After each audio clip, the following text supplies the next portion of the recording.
যুবকদেরকে নসিহত কি করবো, আমি নিজে বহু ঝামেলায় আছি, বিশেষ করে এই মোবাইল, বিশেষ করে কি আলহামদুলিল্লাহ আমি দেখছি যে গত 2-3 বছর আমরা সবাই বলতো যে যা খুশি বলো, এখন দেখি যে সবাই টপিক লাগে যুবকদেরকে বলো।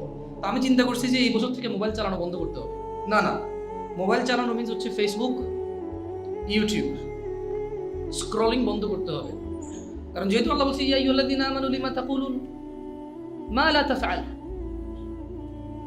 কেন এমন কথা বলো যেটা নিজে করো না? তো নিজে না করে বললে কি সমস্যা?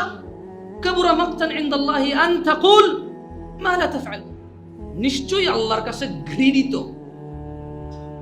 নিন্দনীয়, অপছন্দনীয়,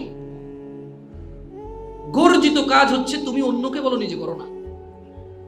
এখন আমি চিন্তা করছি, আমি জীবনে সেই ছোটবেলা থেকে শেখদের দার্সে বসছি, সৌদি আরবে থাকা অবস্থায় থেকে আমার যতটুকু কথা বলি দার্স থেকে শুনে শুনে, তারপরে এটাকে বইতে চেক করা, ইন্টারনেটে খুঁজে বের করা, পিডিএফ ফাইল ডাউনলোড করা, অথবা হার্ড কপি বই কিনে ফেলে এটাকে চেক করে দেখা যায় সে কি বলছে, আসলে আরো ব্যাখ্যা কি আছে।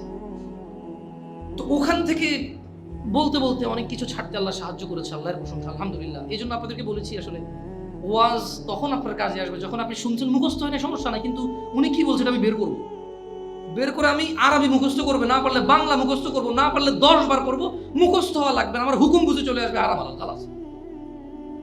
প্রথমে আমি কি করবো, আরবি পড়বো, পারি না, বাংলা পড়বো, মুখস্থ করবো, হয় না, তাহলে আমি এটা কয়েকবার পড়ে ফেলবো, কেন? তাইলে আমার হুকুম মুখস্থ হয়ে যাবে, মানে এটা হালাল না হারাম আমি বুঝে যাবো।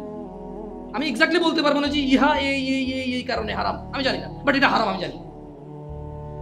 আমি মুখস্থ পারি না, কিন্তু আমি কেউ যদি বলে যে তুই কই পাইছস, আমি বই খুলে দেখাইতে পারবো, কারণ আমার কাছে বইটা আছে, বইয়ের মধ্যে রেফারেন্স লেখা আছে, সে চাইলে মেইন বুকে যে এটা খুঁজে পেয়ে যাবে ইনশাআল্লাহ।